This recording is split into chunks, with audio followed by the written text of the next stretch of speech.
Usa ka pagtuo, usa ka tingog, usa ka katawhan.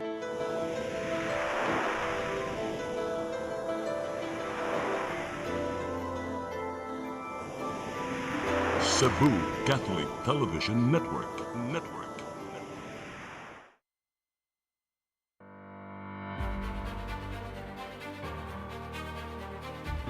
I solemnly swear that I will faithfully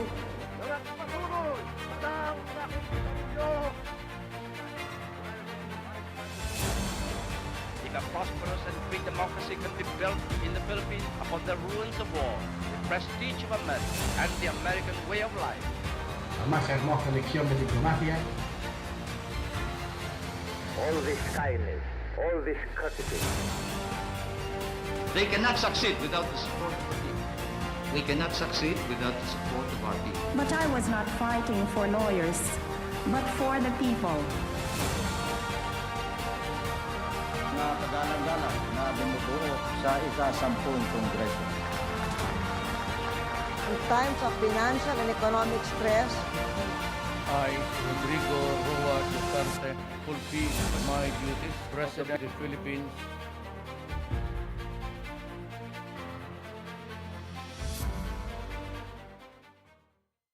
Good evening, Philippines. May gabi sa tanang nagtanaw sa itong programang Politics and Beyond. Ako si Eric Espina. Just as a forward, our guest has been our invited guest twice already.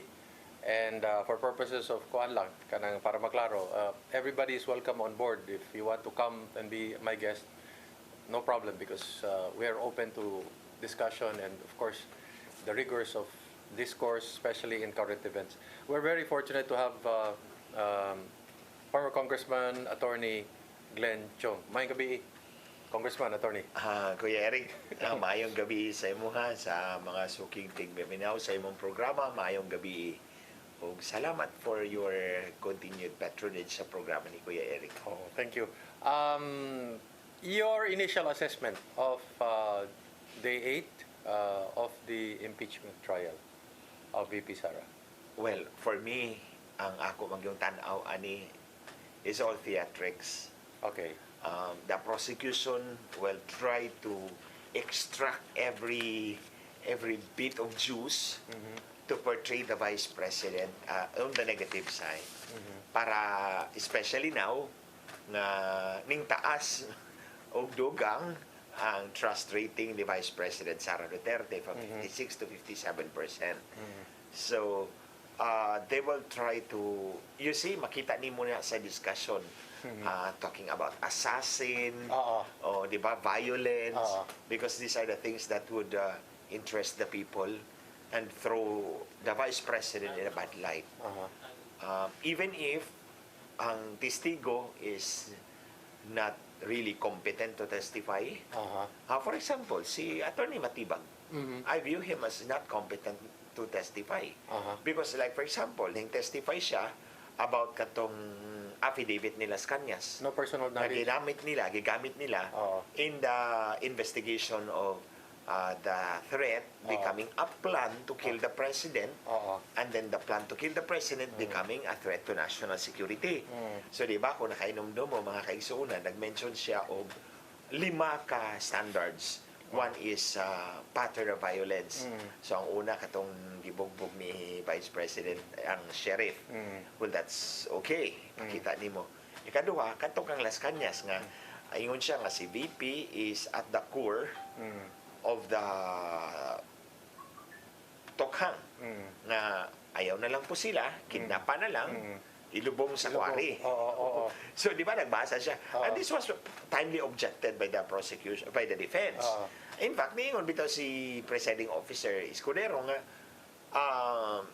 that will be admitted in evidence nga gigamit na nila as for assessment. Yes. But not as to the truth of the contents of the affidavit, because that is purely hearsay. Yes, of course. Matibag is completely incompetent to testify on a matter in which he does not have any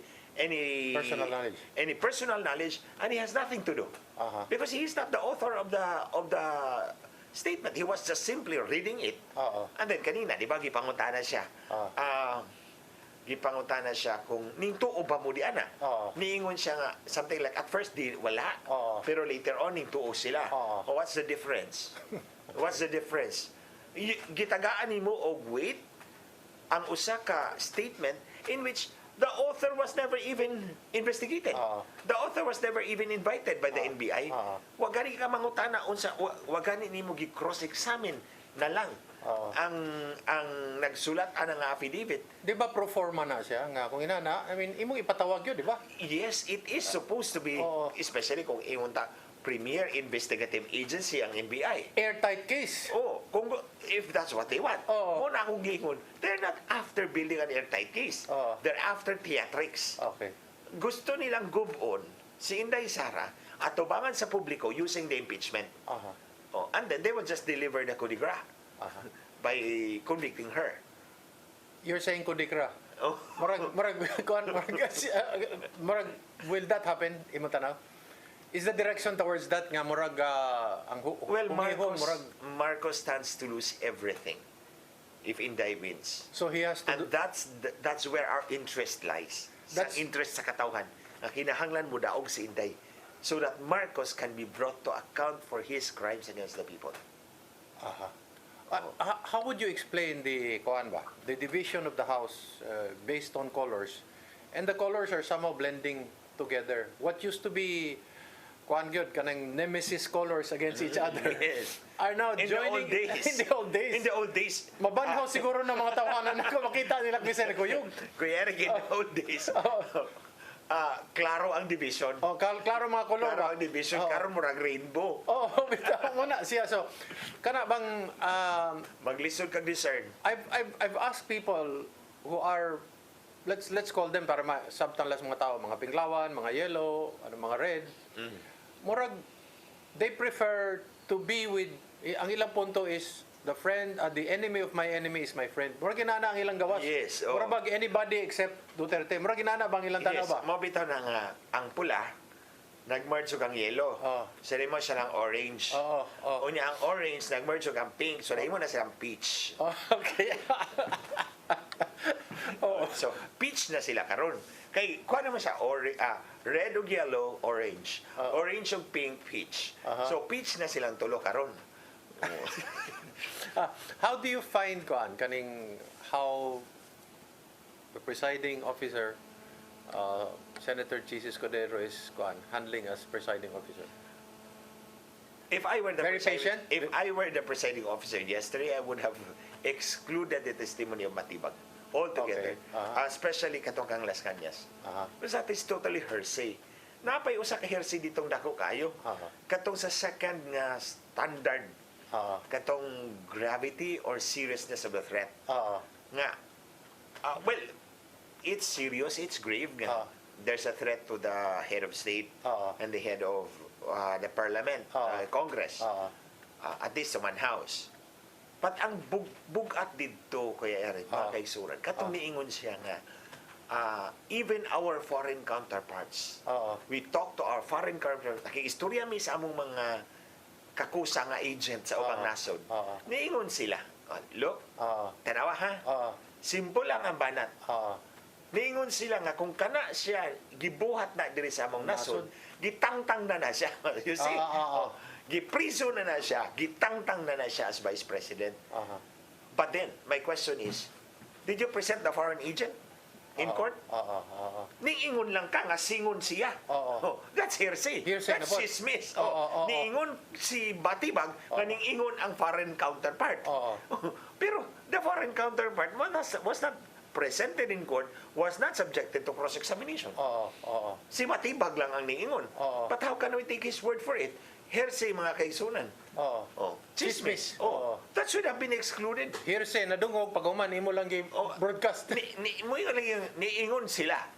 Technically, mo niingon sila nga kung dito na nahitabo sa among nasod, gitangtang na siya. Simple lang ang banat ha. Kana bang mga subtle nga messaging ngayon na tangtang na siya is actually setting our minds, the people's mind, to accept the ultimate result. Okay. Do you see that it's really going towards that way. That's how they want the script That's what they're to hoping for. end. That's what their script will end. Okay. But then they are not in control of all the situation. It's a very fluid situation. We don't know. Basta ang ako lang, paulit-ulit, pabalik-balik ko sige yung unini. Between Marcos and his ultimate dream to control us again, only Inday Sara stands in the way. Ang gusto good ni, remember, I worked with this couple. I was about to say that you have worked with them for a long time. For 6 years. Do you how many? 6 years. 6 years. Do you see them anointing somebody, or do you see them? Why will I anoint this person? Why can't I just be the one again?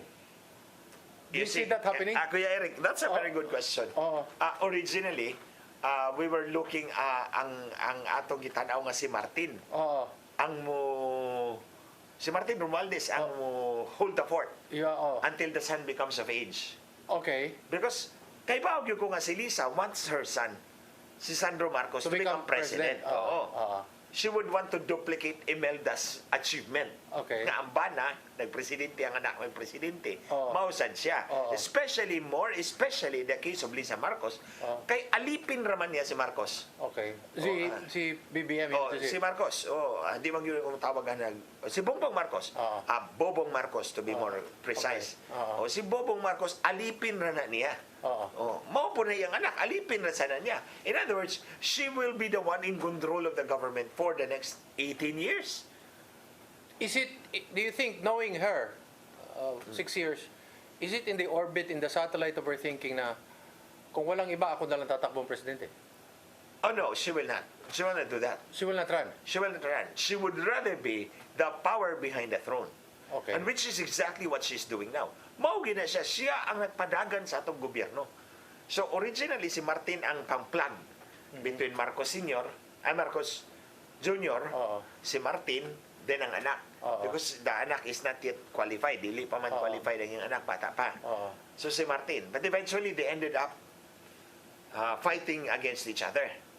Because even the choice of Speaker Martin, I mean, Speaker Martin is a lawyer, he's his own man, and then imong murag lisod diktahan once makalingkod na as presidente, murag No, I think equation murag dili mao. Kuya Eric, sayop murag nasipyat sila ana.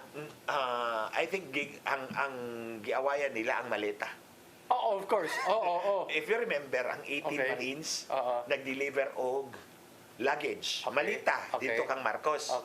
Nga naa si Ferdinand Marcos Jr., naa si Lisa Marcos, naa si Sandro Marcos, daling prisuhon ning tulo for plunder, mga kaigsunan.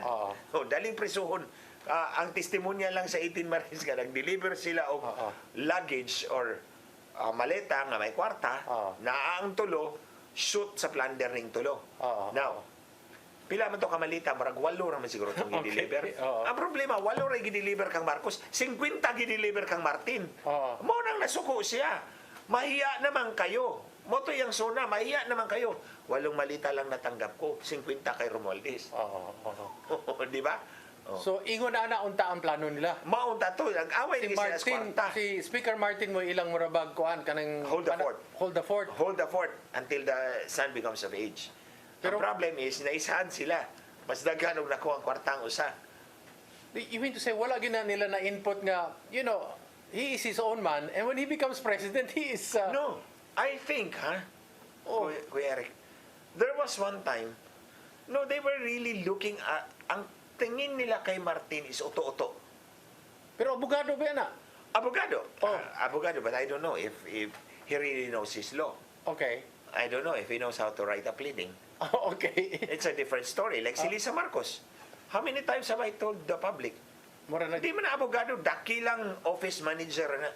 She cannot write a pleading, I tell you, mga kaigsunan. Di ba na may legal writing 1, 2, 3, and 4? I don't know. I don't know kung di ba mag-abogado sa New York ba? Di ba? No ba, New Yorker Di siya? ba 1, 2, 3, 4 na siya? Inana? Basta, as far as I know, si Lisa Marcos, dili na kay mo sulat og pleading, mga kaigsunan. Office manager, I will concede. Maayo kay na siya mag-manage og office. So muna, akong tawag ka Lisa Marcos, dakilang office manager, not a lawyer. So, going back to Martin, Wala gi akong kuan akong analysis ba? They view Martin as someone nga uto-uto. Because I remember one time, we had a dinner doon sa Forbes Park, sa balay nila. Oo. 52 Nara Street. Oo.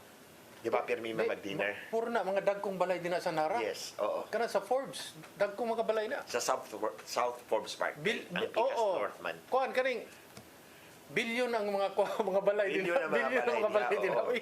Oh. So, one time we had a dinner, and then, this was after COVID. Okay.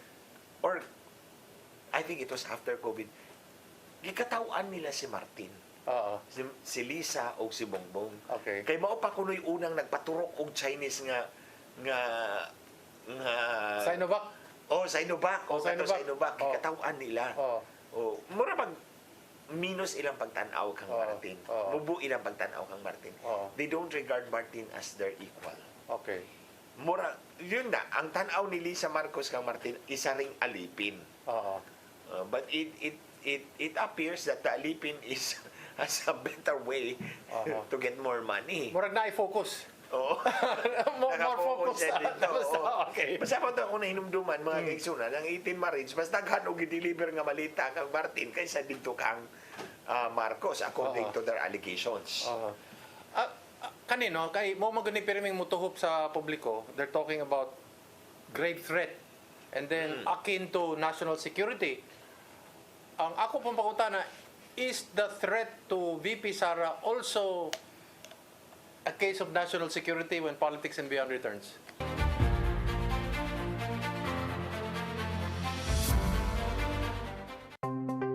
Discover the beauty of the Philippines.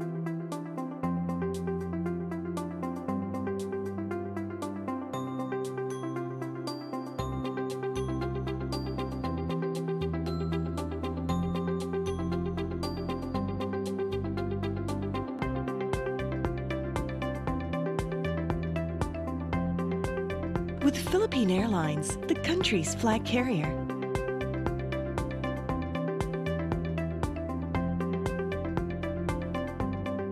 The airline that lets you feel the warmth of the nation.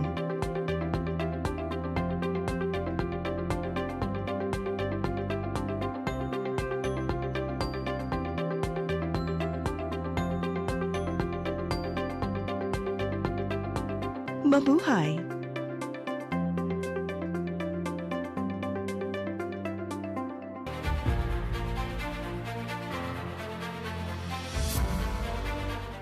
Balik ta sa itong programa Politics and Beyond. Kahinabi ragya po nato si Congressman Attorney Glenn Cho. So Attorney, they're talking about grave threat and then national security. Pag-abot kang VP Sara, this neutral question, is the life of the VP also a question of national security or not? That's a very good question, Kuya Eric. Kung naman siya threat po, di ba? Yes. Actually, in fact, I don't even classify as a threat. Okay. Katong iyang gisulti. Nga, ako'y atong mabaro na balik kaingon siya nga. Naan ako'y gisuko. Nga kung mapatay gani ko nila, patyasan si Bobong Marcos, si Lisa Marcos, o si Martin Romualdez, di ba? So, ang tawag ko dyan, Marcosanis Chuchu. Okay. Okay, dugay na kayo. Taas na kayo kung ato pang istoryahan ng mga ngana. Anyway, they're not deserving worthy of mention anyway. Okay. So, kung imong tanahon, dili man to siya ang gusto ipakita nila Marcos. Especially nila Matibag. Tanawa ng sinultihan ni Matibag. It is an unprovoked threat. Okay. That's how they portray it. Tanawa na kung sinultihan ni Luistro. Okay. Ni Matibag. They are framing it as an unprovoked threat. That's very wrong. Because kung imong yung paminawon pag maayo ang gisulti ni Inday, patya sila kung mapatay ko nila. Okay. In other words, there was a sufficient provocation. Okay.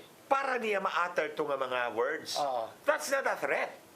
For me, that is the most effective deterrent. To deter her from being killed, I will issue the same kung imo kong i-put in danger my life, then I will also put your danger in life, Shouldn't your life in danger. Isn't it the mandate of the NBI to also investigate all these threats? Actually, Kuya Eric, nag-live ko about 2 weeks ago. Okay. Katong si Kuan pa ang nagtestigo, si Lotok. Okay. Ako giingon dito.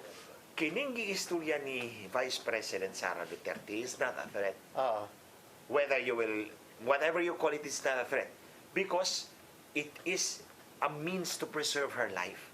Okay. Because there is a sufficient provocation on the part of the alleged victims. Okay. Marcos and his chuchu. Sila man karon kuno ang mga biktimaan eh. But there is also danger coming from them, which is a sufficient provocation for Inday to issue those statements. Ingon bitaw ko, I guarantee you, dato sa live, nga nag-live ko, wala mag-imbestiga ang NBI sa threat nga gikahadlokan sa Inday. Because they're so focused sa kang Marcos. They will try to eliminate the threat nga gikahadlokan ni Inday.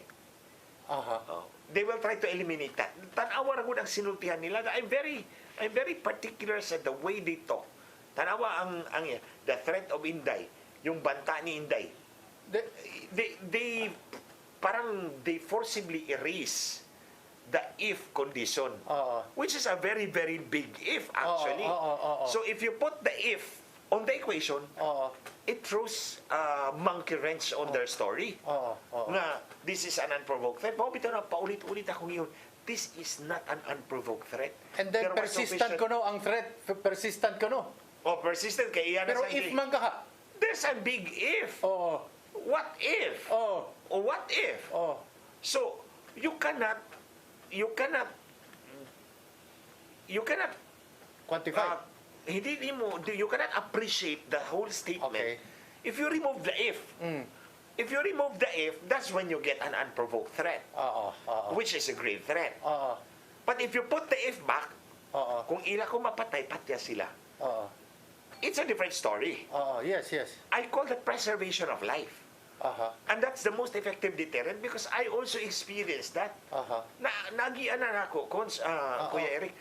Back when my personal aide was murdered by the police, at that time, mga akong kontra, mga kaigsunan, and probably I'm the only Filipino who stood up to 3 chief PNPs. Kining tulo, Albayalde, Senas, Gamboa. Gikasuhan din ako. May upat pang general. Siyam ka kernel, 2 ka major, 2 ka captain, 20 ka polis. Ako nang gisuklan sila. Gilibot na ako, kaso sa ombudsman, kaso sa Napolcom, kaso sa DOJ. So you came up with your own grave threat against them? Of course, they pose a grave threat to me. May mga So, police. giunsa nimo pagkuhan? Pagtubag nimo? Kay bao ka, Kuya Eric, mga kaisunan, gisundan-sundan akong sakyanan. O mga sakyanan nga way plaka. There was even one time, I remember, it was Chinese New Year of 2020.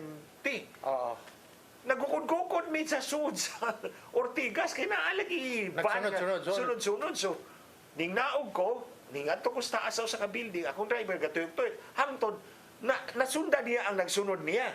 So, kikuhaan akong picture. Kipatrace na akong plaka, it's a security plate. So, kinsa pa may mag-security plate, kundi otoridad. So, gilive to na ako, gibulgar to na ako. So, in other words, my life was also in danger. Imagine ka, tulugo na ka chief PNP, 4 ka general, siyam ka kernel, and so on and so forth. So, kay baw ka nga konsulti. Hindi ako hihiga ng kabaong hanggat hindi ko kayo bit-bit. Now, if you are smart enough, figure it out how I will do it in my grave. Wag yung diferensya sa giingon ni. Wag yung diferensya sa giingon ni Inday Sara. Nga pag namatay ko, patya sila. Mao sa to ako Hindi ako hihiga ng kabaong. Di ko mo higdas lungon. Kung di mo kauban na ako, bili mo na ako bit-bit. What you're saying, Attorney and Congressman, is the act of threat becomes real when the initial violence is executed. Yes. Ganang In short, she is not the original planner. Actually, kung naay outward manifestation, she is not the first threat. Is that what you're saying? Because there is an original threat. Yes. She is secondary, reacting. She is just reacting. nag-react lang siya just the same To way the as first I did. threat. Yes. Mo ganito ko gingon, that first threat is what you call sufficient provocation. Okay. Muna ang sufficient provocation, provoking you. Kay naay unang threat. So, Yes. oh, And sufficient provocation, mind you mga kaigsunan, is a legal concept. wala na termino na sa publiko nga masabtan ba nga, there is a first threat. Oo. Yours is a secondary Yung threat. si Inday, ikaduhang threat na to. Oh. Kaya may hulga nang nauna sa iya, ha, muna, ang Romano. So ang nagkupot sa Romano. kinabuhi sa unang threat, ira pong kaugalingon nga kung dili niya buhato na, Dili siya mapatay. dili siya mapatay. Yes, that's exactly what I mean. It's the most effective deterrent. Could it be suspensive? Is that the term for it? Suspensive ko? Actually, Natay term, conditional. ano? Oh, conditional ko. Conditional, eh. Oo. Exactly. Mo bitaw na niyon ko, kanang gibuhat ni Inday, I did it in 2019. Nauna pa ko niya. Oh. For by 5 years. Oo. Ingon ko, tanawa, di ko mo higdas lungon kung di mo na ako kauban sa lungon mismo. Kung smart mo, you will know what to do. I also did contract the lives of these people. Gikontrata sana akong kinabuhian ni. Congressman, Mga pulis. I will give you another scenario. Moingon ko sa usa ka tawo, patyon gani nimo, hilabtan gani nimo ang akong anak. Kana po nimong anak akong siguraduhon po. Would that be almost the same thing? Nga, Kung naa kay external manifestation of threat to your anak, kana ang tawo niingon yun nga, mag-asog ko. patyo na ako na imong anak karon kung kuan ka imo padayon na, mutubag po ko. Ako imo O, nang sabi- buhaton, mahilabtan gani akong anak, imo pong anak. Actually, Mura ginana Kuya Eric, that kind of conversation happens all the time. Mabitaw. Normal. Mga kaigsunan, kamo mismo, kamo nananaw karon. You can testify to that. Actually, it happens all the time in our neighborhood, Muna. in our community. Paglabtan ko nimo akong anak, labtan sa nako. Oh, muna. Unya, nay tabo. Why may tabo? Because ang imong threat will Neutralize. serve as a deterrent. Na-neutralize ang duha ka Na-neutralize. threat. Oo. The first threat and the second threat. Oo. Mo na akong giingon. Tanawa ha. Kuya Eric, mga kaigsunan, ang kapulisan na ay 240 ka abogado. Okay. Ni usa sa kanila, wag yun yung kihan ako. Okay. Oh. Ang kani, that's a good point, no? You talked about 240,000 nga police force. The NBI has daghan po na sila. Oh, dagan sa sila. And it's been quite a while. This is the NBI. I would like to think nga they can determine kinsa ning kaistorya ni VP Sara. I mean, Muna, Kuya Eric, balik ta dito standard ni Matibag. oh, Kung ako lagi na ako dawaton si Matibag as a witness because he's not competent. oh, Oh, forgive me ha. He's not competent. And he's, imagine mo siya. The threat ni Vice President Inday against Marcos Jr. has become a plan. oh, No, plano na kuno plano to na. kill the president. oh, Ang iyang gigamit na term is transcend. oh, Transcended. oh. The threat has become transcended into a plan. to Wala sa kill. ningog, it has become pregnant already. It's transcended to become a plan. Now, Oh. what do you mean by plan? Plan is a scheme. It's a step-by-step process of what you're going to do. Execution of execution plan. in order to achieve a specific objective. Oo. So kung may kag plano, kay step-by-step nga mga buhaton. Oo. Oh, so ingon siya plan. Oo. Mga tanan ko. O sa may hinagiban nga gamiton pagpatay. Oo. Bolo, Oh, pana, oh, o santik, oh, o pusil. oh, Di katubag ang NBA, I'm sure. oh, oh, oh. Ang di kaduang pangtana. May gon sila, that is the subject of the investigation. Ay, muna na. Kinsa may mo patay. Oo. Tubag ni Matibag. That's the subject of an ongoing investigation. Oh, it is still an open and continuing investigation. Oh, And we have already persons of interest Oo. to mura bagya pang gidugangan og sauce Oo. ang spaghetti to make it look enticing. oh. Tapos We kuan ako already no, have persons of interest. level 6 or 7 ko no. Yeah, we have persons of interest. But then mga tanda kinsa man na confidential. You see, gidara tas istorya ni Matibag mga kaigsunan, not worthy of credence. So, the term nga persons of interest na ay termino sa Amerika kaning unsub, unidentified subject. Could it be at the level of an unidentified subject pa and not really a person of interest? Kaya wala pa man na sa terminology sa atong mga police. Unidentified subject. Unsub na itawag na. Pero remember, tama itong imagingon ko, Eric, sa kadaghan nila, na itong NCR Division, Office of Transnational Crime Division, Oo. Technical Intelligence Division, Oo. Cybercrime Division, Oo. Forensic Digital Forensic Laboratory. Oo. So, imagine 5 ka division and staffed with the best minds, best investigative minds, and for many, many months, wa gyud sila ka-identify kung kinsa natawanan. And they are in touch with the Executive Secretary's office also and And the uniformed servicers. And does it mean that there was really no person? Mauna lagi. Oh, mga kaigsunan, simple lang. Ah. Sa kadaghan sa ahente nga gibutang anang kaso. State power. Oh, state power, state resources, Oh. the best investigative Oh. minds. Nobody could pinpoint that person. Even the ICT, listening. Yes. Di Now, ba da? what does it mean? Because there was nobody. Because it would be normal, imo pagtanaw kong, no? Makapaminaw sila mga conversation. Yes. Ay, Makamonitor sila. hilig si Lisa Marcos ana. Okay. Hilig si Lisa Marcos anang mag-eavesdrop sa mga calls. Oh, That's why, in my case, I don't use my phone. okay. I use a very crude method to communicate. Aha. Very crude method to communicate. Kung sensitive matter, Oo. dili yun ako papaminahon si Lisa Marcos.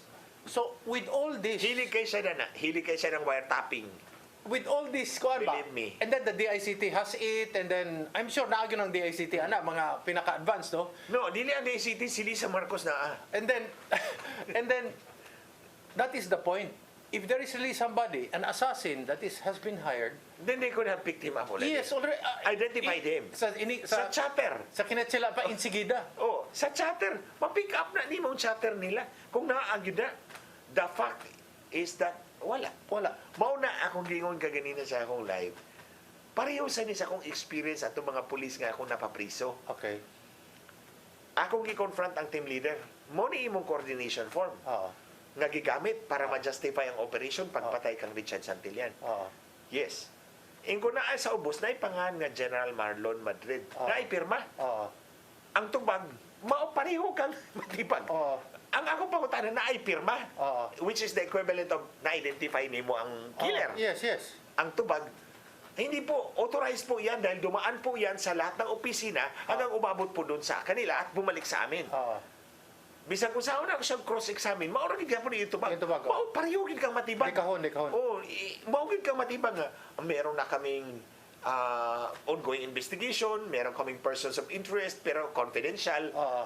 It's no different than that. Maurag yun. Until finally, niingon ko siya, may pirma o wala? Yes or no? Oo. Cross-examination ha? Oo. Sa singgitan. Oo. May pirma o wala? Yes or no? And siya, no. Oo. You know, paggawa sa decision sa korte convicting the 8 police officers, gikot ni judge ang among exchange. Nga wala gyud toy pirma sa head of operations. Therefore, the operation is not valid. Question. Ako ni Pautana, I'll leave this as a hanging question.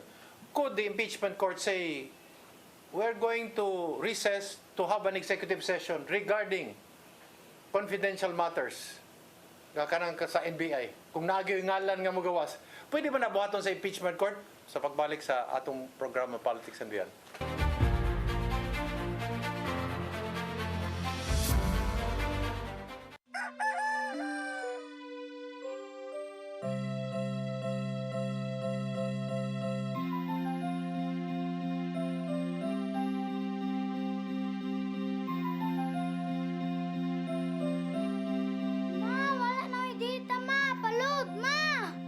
Sorry ma'am, na-late ko.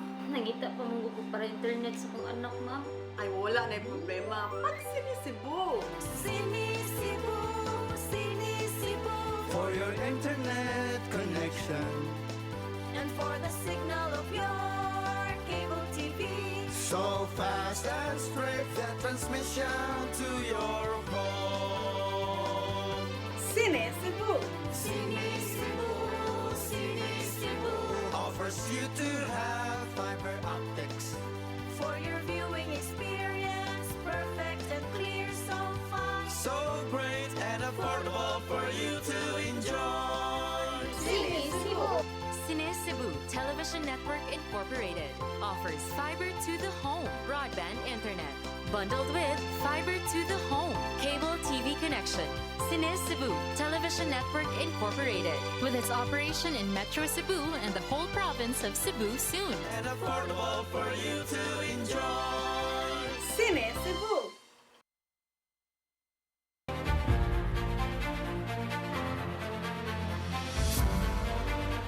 Pabalik po ang ating programa Politics and Beyond. Kausap pa rin po natin si Attorney Congressman Glenn Chong. So,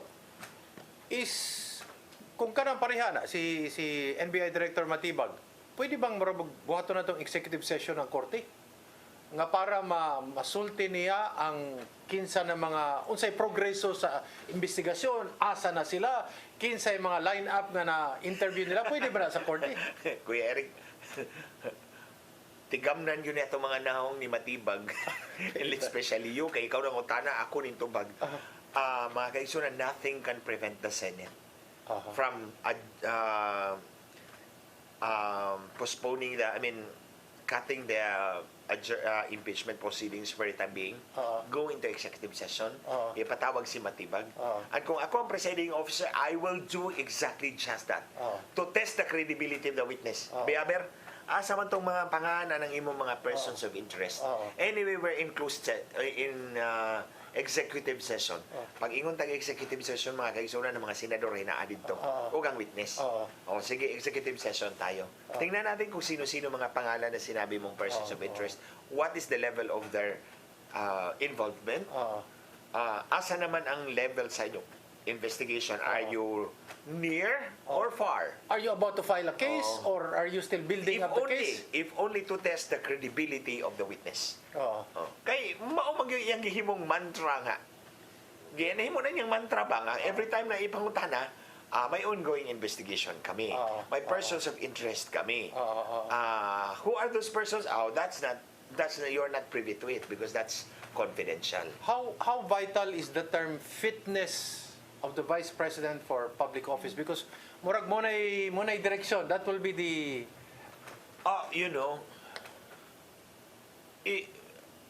well, ang akong tubag ana, Kuya Eric, is again, that was not an unprovoked threat.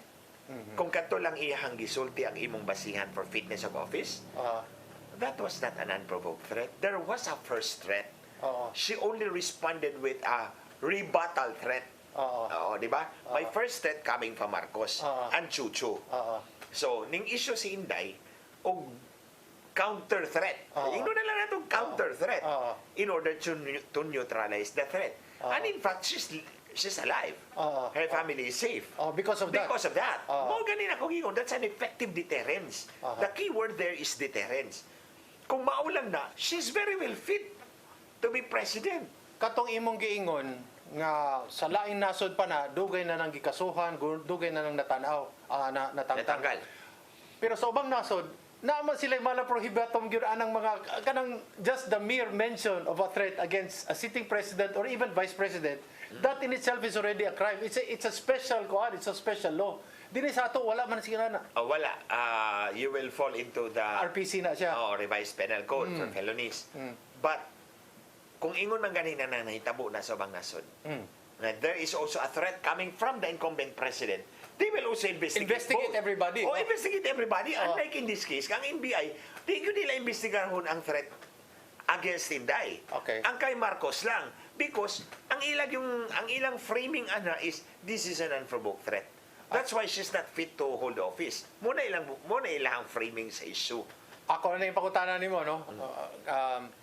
Can the NBI be weaponized?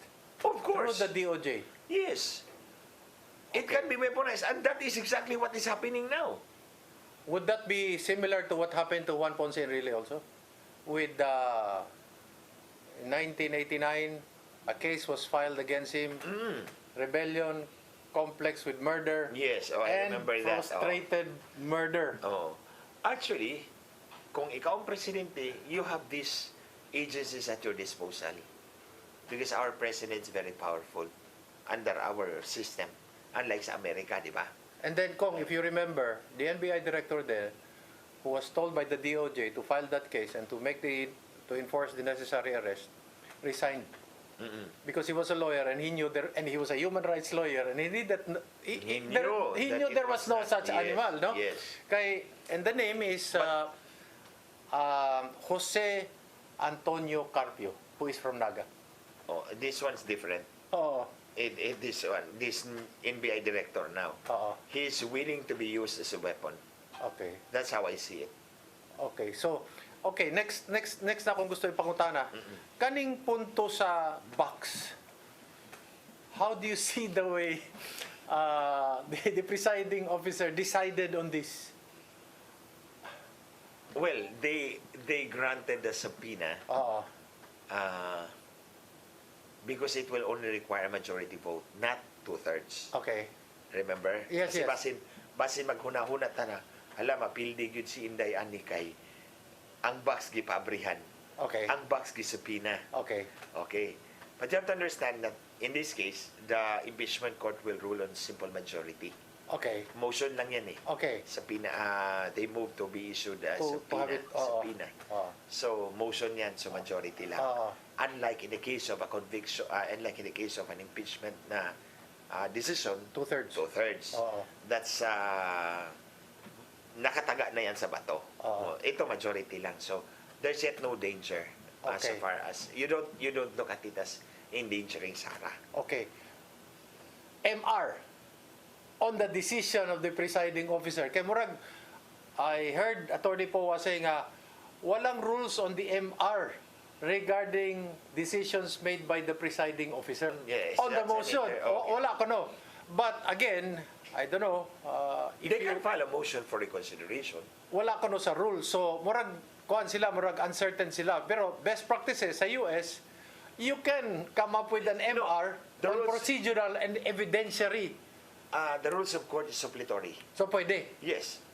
Okay. If the rules of court is suppletory because the rules Pwede of the mo MR. impeachment court does not provide, you apply the rules of court. Okay. And you can file actually a motion for reconsideration. Could it be also seen nga, wala sila na-file og MR, kay murabag, they are trying to prevent the opening of the box also. Could that be another perspective? No, I cannot speculate on that, Kuya Eric. But kung ilang abrihan ang box, then ako, I will see how they will interpret it and counter them. And then, katong giingon ni Congressman Chel Jokno, that this is about accountability. And therefore, to establish the baseline, kinahanglan kutob sa pagka-vice mayor niya all the way sa pagka-vice president. Ang tanaw na yan, tax returns, etc., etc. Ako, I always believe that your evidence should pertain to that. This is impeachment. Oo. So the evidence should be limited only To the tenure. to that time when term. you have become an impeachable officer, Oo. not beyond that, because you would be unnecessarily extending the reach Oo. of impeachment Oo. to public offices that are not covered. What if he was barangay captain? All the way to barangay captain. Ay, gagawin din nila yung insert mo barangay rin na ang atong Yes, giingon. that's overly broad. Aha. That's overly broad, overly expansive. And then murag na desisyon na siguro Duterte versus House of Representatives sa una. Murag mo na inigawa sa Yeah, una nga murag it's only limited to the tenure of Yeah, the it should be official. limited only. I mean, it should be limited only to the tenure of the impeachable officer. Yes. The impeachable tenure. Oo. The impeachable tenure. Oo. Not beyond that, because katong earlier years when she was public officer, that's covered by the general law. Oo. Oh, that's not impeachment. Oo. Dili impeachment ang yung kasuhan mo sa ombudsman. Oo. But not As ordinary crimes. yes, pero ang ilang contention magod is to establish the baseline. Okay. Oh, you establish the baseline. Why? But You- but, but- but but does that establish a precedent? I mean, in futures it will affect everybody. Well, I don't think this congressman would like to make that a precedent Oo. that after you become congressman, dumaan kang barangay captain, konsihal, Oo. mayor, gobernador. To establish the baseline. To establish the baseline, balikan natin yun lahat. Oo. Would you really like that to happen? You can be easily convicted. And then they talked about accountability and virtue cannot be divided. Abi ni mo, Kuya Eric, mga kaigsunan, kanang accountability is probably the most abused word Oo. in this country. Oo. Accountability is probably the most abused word in this country. Because while they are exacting accountability sa Vice President, they are not demanding the same accountability of Mr. Marcos. Remember the maletas of the 18 Marines? That's a fact. Na naay mga tao, ganing testigo, na nag-deliver silang kwarta. Nga gisunod sa maleta kang Marcos.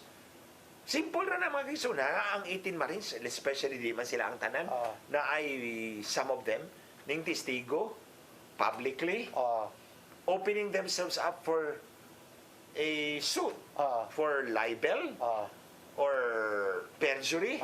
Imagine, a person goes out to tell something and then opening himself up to slander, to criminal cases of perjury, slander, libel.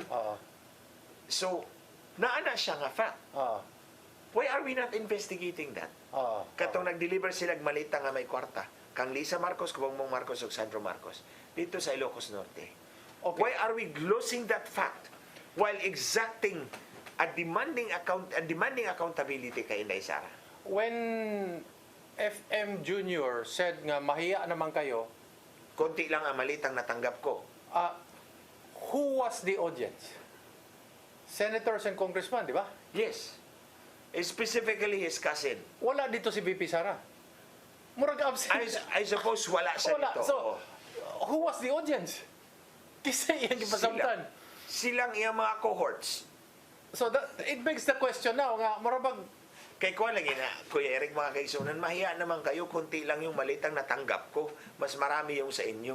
That's the whole so is this selective? Hindi lang niya tinapos. Is this because selective? That would be an ambition against interest. Is this selective accountability, selective justice, Yes. based on selective memory? Tama si INC. This is selective justice. Okay. Tama yung Iglesia ni Cristo. Sinabi nila, yung pagkulong kay Marcoleta, yung pagpapriso kay Marcoleta, Senator Marcoleta, is selective justice. Of course, ang tinarget nila si Mike Defensor. And then of course, si Senator Marcoleta, because they want him to be removed from the impeachment proceedings. Do you see this moving forward with the other senators? Whose cooperation is requested? Well, si Alan Cayetano. Okay. That's the target of Matibag. Ako, I'm just, si Matibag pirming na aikuan. Katuning gawas ang 18 Marines on the same day. May informant kami na tag 5 million ang binigay dyan ni Mike Defensor. I mean, imagine ha, bakit yung informant mo bigla lang lumabas? Bakit yung killer ni Inday hindi nyo matukoy? In your mind, when you talk about 2/3 to convict the Vice President, are you similar to what Justice Adolfo Ascuna said and Chief Justice Hilario Davide, that the undiminished denominator is really 16 to 24? 24. 24 girl. Yes, because the Constitution is very plain and simple. 2/3 of the members of the Senate. It didn't say 2/3 of the actual members of the Senate. So how do you now allow Senator Marcoleta, Senator Jinggoy, and Senator Bato to exercise their constitutional duty? Is there a way for them to be able to exercise, being senator and senator judges? I think they will have to ask for leave of court. Will it be the leave of court? Or should it be the Senate saying they can vote? Because kang Jinggoy, he was suspended. So 90 days ko no. Pero after 90 days, he is actually reinstated.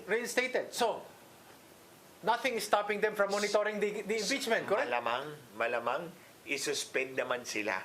Ulit. To make sure they cannot vote. Okay. To make sure they cannot vote. Okay. Ang ako lang na i-share ko, Congressman, ang murag jurisprudence mo sa Amerika is you can deprive a senator and detain him, but you can never deprive him of his mandate.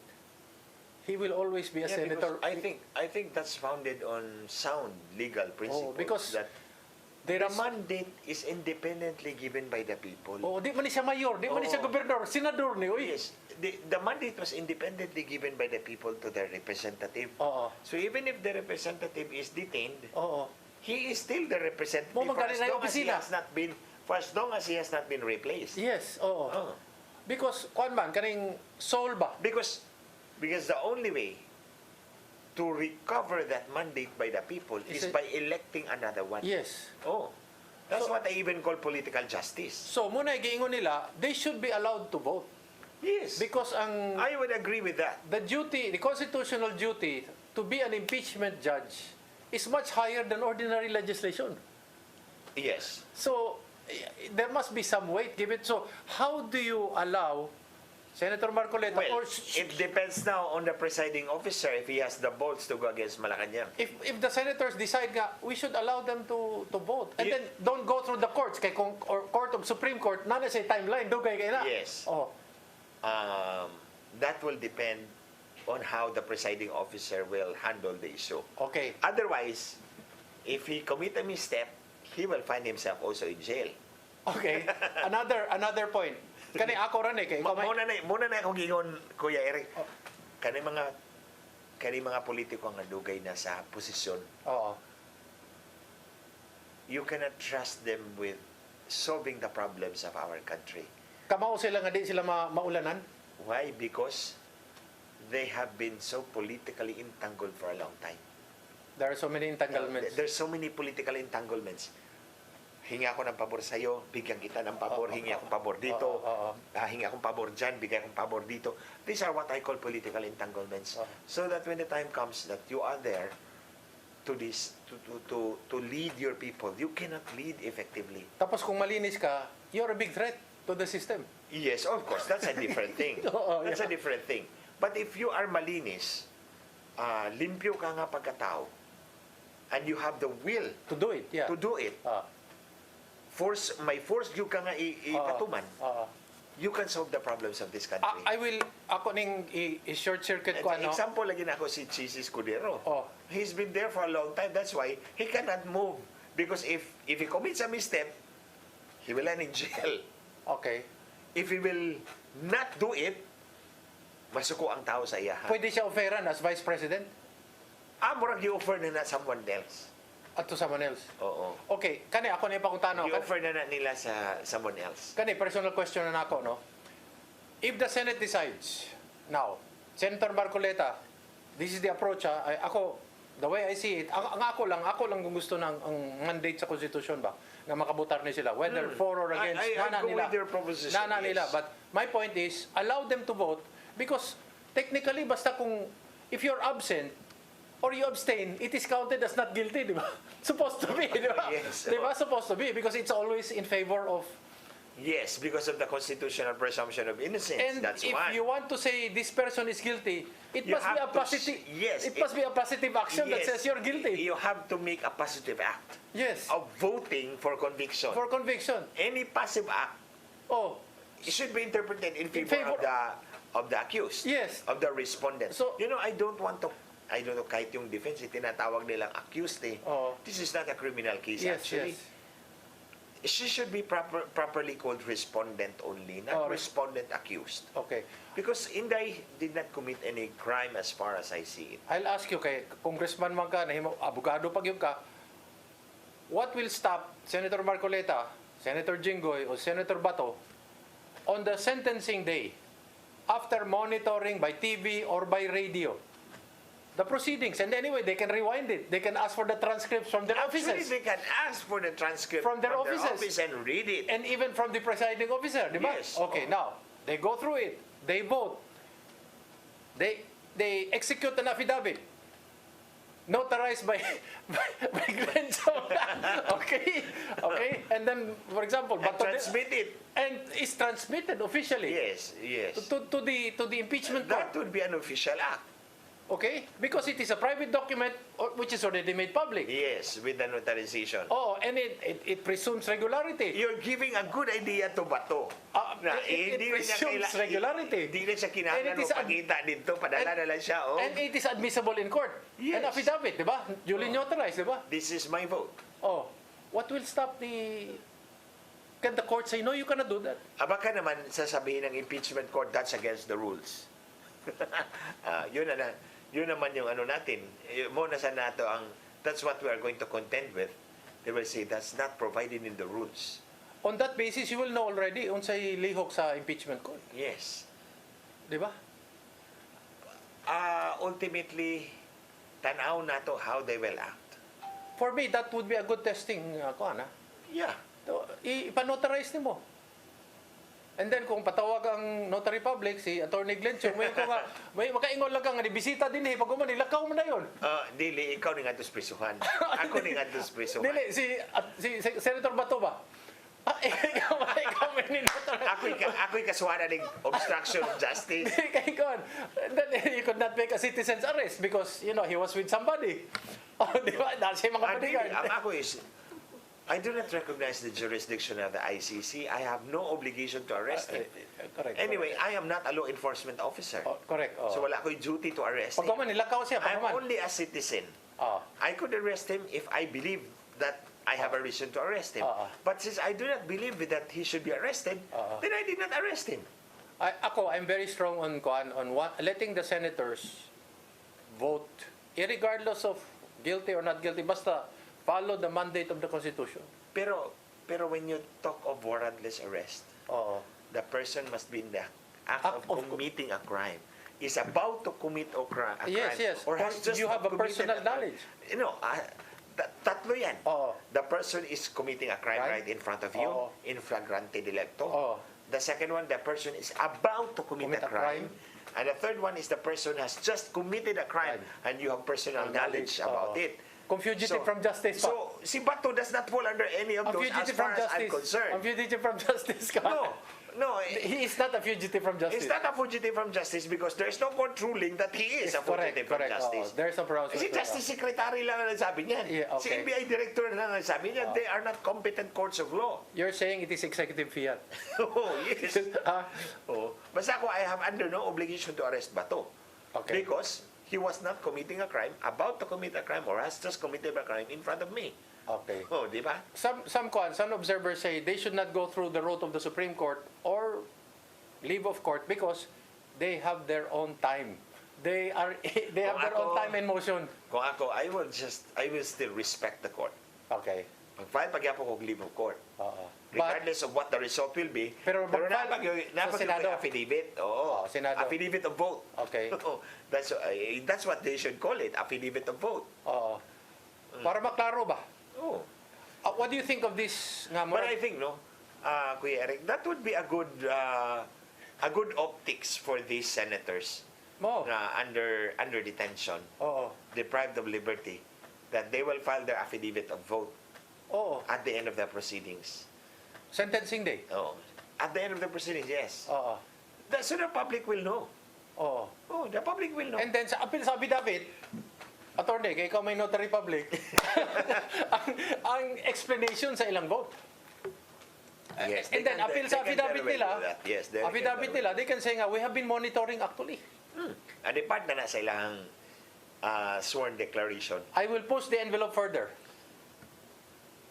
Go ahead. Mutindog si Senator Glenn Chong.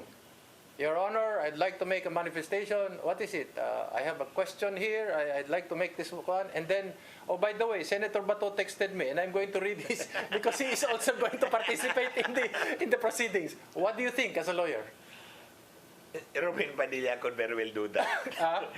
Si Robin ang pwedeng gumawa niyan, hindi ako because I'm not a senator. Juan de la Cruz lang ako. Juan de la Cruz, imatanaw. Well, how will the presiding officer go on? Well, he will say that's a very noble idea. That's a very noble way to vote, but it is not provided in the rules. Not voting, but to come out with their own manifestations, objections, and observations during the trial. No, I think the better way siguro is for those sila Senator Marcos, Alan Cayetano, Pia Cayetano, Robin Padilla to manifest that they should to move for a change of the rules to allow even in minimum participation. Yes. That they should be provided a means to track the proceedings. Kasi anyway, that's only 3 days in a week. And it does not impose so much burden on the BJMP. So I think that's the, besides it will also dramatize the issue. Parang ipakita na ng mga kaalyado ni Inday Sara to the public na pilit na binabawasan yung boto nila. Okay. Pugos nga, ibanan yun ang ilang boto. Imagine the optics of Bato de la Rosa sending his vote Yeah. to the Senate. Yes. And then hindi bibilangin. This is Well, this that- is DOJ versus the Senate already, That's the public. Will have to watch out how the public will react. Oo. But I think,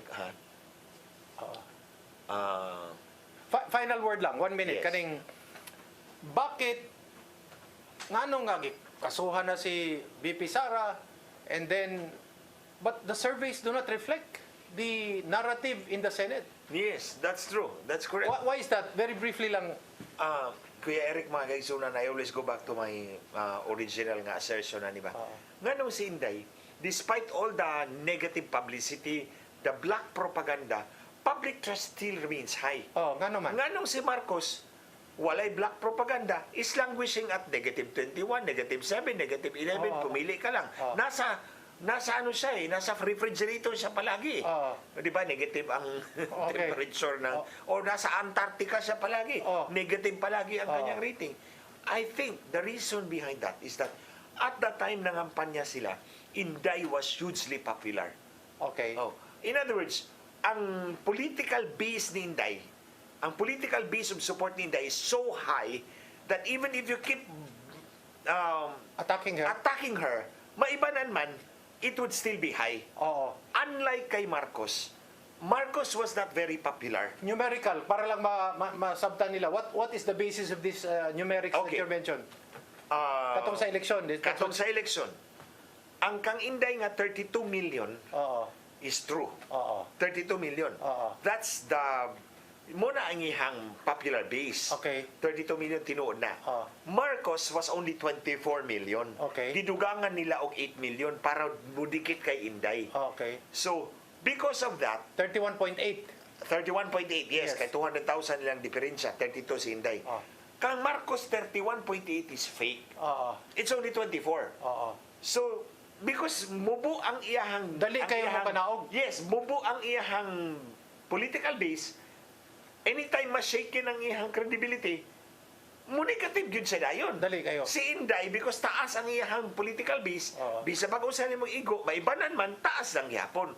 That's the explanation there. Ngano, nga si Inday, despite all the negative propaganda, remains high because tinuod ang iyang political base. Nganong si Marcos? Tinuod ang numero. Tinuod ang numero. Nganong si Marcos, naamas freezer. Negative 7, negative 11, negative 21. It's because ang iyang support base na ubos na.